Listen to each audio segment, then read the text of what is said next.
All right, Fantasy Football Bros, thank you for joining me once again in the YouTube world. Appreciate y'all. We're here. It's week 1 of the 2022 season. Most of y'all are getting your drafts underway right about in this ballpark.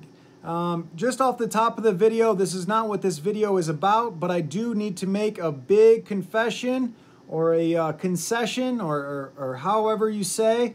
I made a mistake, okay? Very sorry guys, this is why it's always good to check the data that I'm speaking on. A lot of times I go off memory and I mess it up. I have before.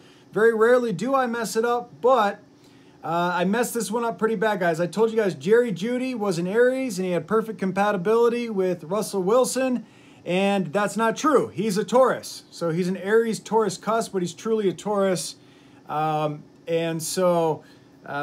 So sorry if you got Jerry Jeudy instead of Sutton, guys. Sutton does have the superior astrology, but hey, look on the bright side. Sometimes the best things that happen to you in fantasy come from your mistakes. That's what I found. So Jerry Jeudy, he's a world-class athlete. We know he's just a freak of nature at the wide receiver position. So sorry about that, guys. That's just the truth of the situation. I messed that one up. Sutton does have that cardinal energy. He's got the masculine with the Libra to match with Russell Wilson's masculine Sagittarius.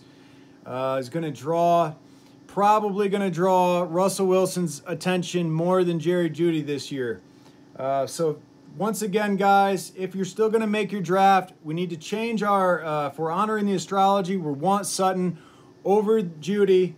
But I still have high hopes for Jeudy, so we'll see how that turns out, okay? Getting into this week's topic, we need to identify the week 1 breakouts on the waiver wire, okay? I'm already going to jump into the waiver wire with you guys because I know I've already drafted. I know most people have already drafted. Hope you guys did really good in your draft. Let me know in the comment sections how you guys did, how you think you fared. I got really lucky this year, guys. I got the #1 pick. And that's justice served to me because I've been taking Jonathan Taylor for the last 2 years, and now I get to still have Jonathan Taylor. He's been my boy this whole time, so he's my ride or die. And I told you guys last year, don't sell him, even though it was looking bad after week 3, and he turned out. So sometimes I do give good advice, guys. Speaking of last year, guys, I told you guys to sell Tyler Lockett, okay, because he's that type of receiver. We know who he is. He has big explosive weeks, and then he goes away.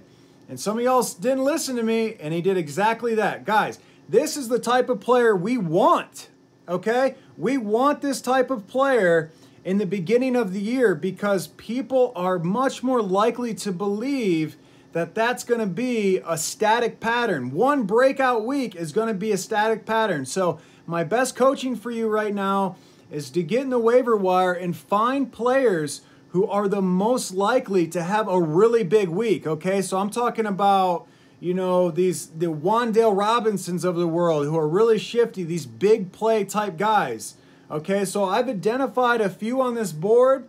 I'll go through this and kind of talk about this with you guys here just to kind of get your mind thinking about these players in the way that I'm thinking about them.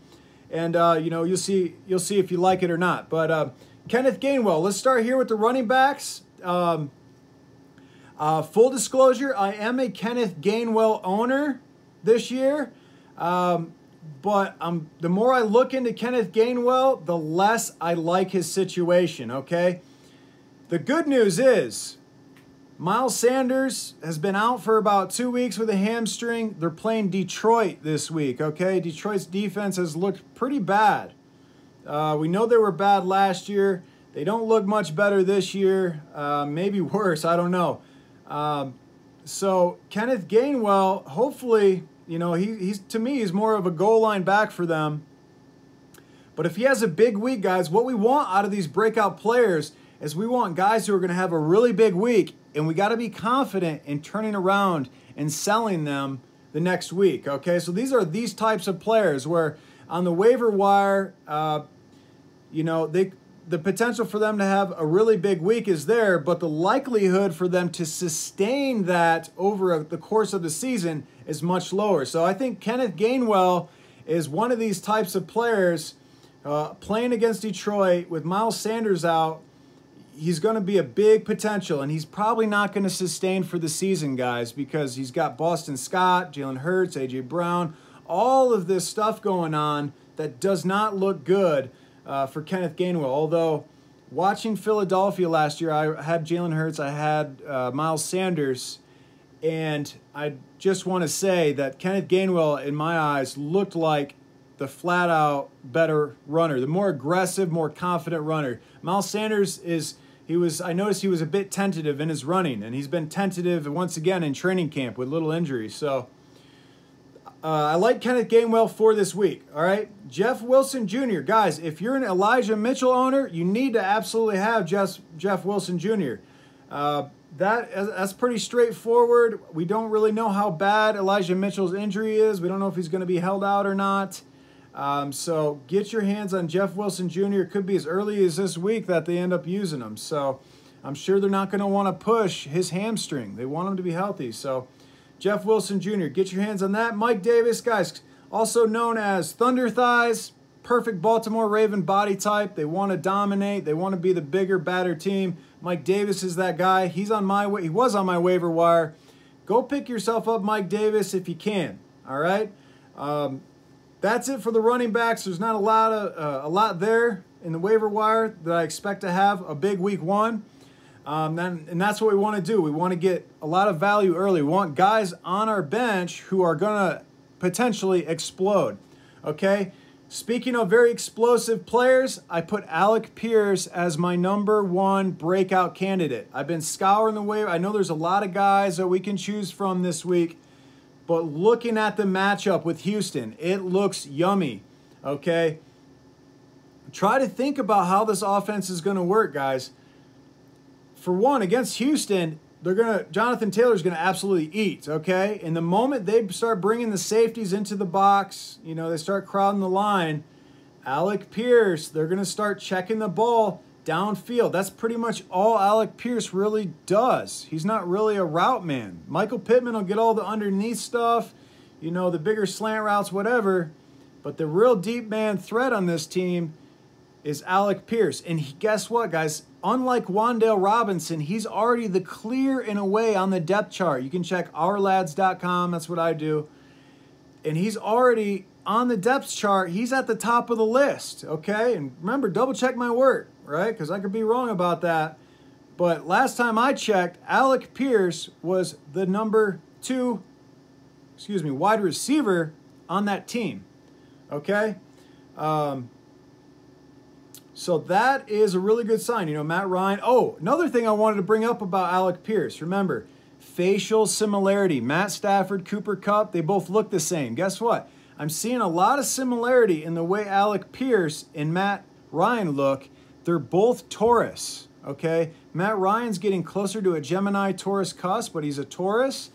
And Alec Pierce is like a true Taurus. So this is almost the same astrology positions as Josh Allen and Cole Beasley. So I like the chemistry. I like when the elements match. I've seen it work really well in the past. So moving on to Wandale. Guys, we need to be monitoring Sterling Shepard throughout this week. If Sterling Shepard, who's listed ahead of him on the depth chart, doesn't start, Wandel Robinson has a really good matchup, okay? Let me just check real quick Wandel's matchup. Against Tennessee, okay? Tennessee's actually a pretty tough defense. They should be able to stop the run pretty good. Guys, this is just a player he has the potential to have a really big week this week, especially if Sterling Shepard's out, and he's got really good astrology. He'll be the only Cardinal on that offensive wide receiver core that's on the field, okay? So he's got the best astrology as far as types go. The other, Kadarius Toney is also an air sign with Daniel Jones, but I expect that the Cardinals going to be a stronger influence when Wandale's on the field. So could have a really big week against Tennessee. Explosive player. KJ Hamler. Guys, once again, sorry about the mix-up over there in Denver about Cortland Sutton and Jerry Jeudy and the astrology. KJ Hamler is also a cardinal sign, right, as a Cancer. All right, he prototypes most like Tyler Lockett. And they're playing, I believe they're playing Seattle. So let me double check my work, guys. I don't want to mess up. Yeah, Seattle. So, yeah, could we please get Jamal Adams to try to cover KJ Hamler this week? I mean, I really don't have to say much more. I like the astrology. I like the chance for a really big play type touchdown, big week in that way. He's going to be free on everyone's waiver wire. And so these are just few of the players that I've identified that I think could have really big week ones. We can flip them after week one's over if they do happen to have that big week. All right.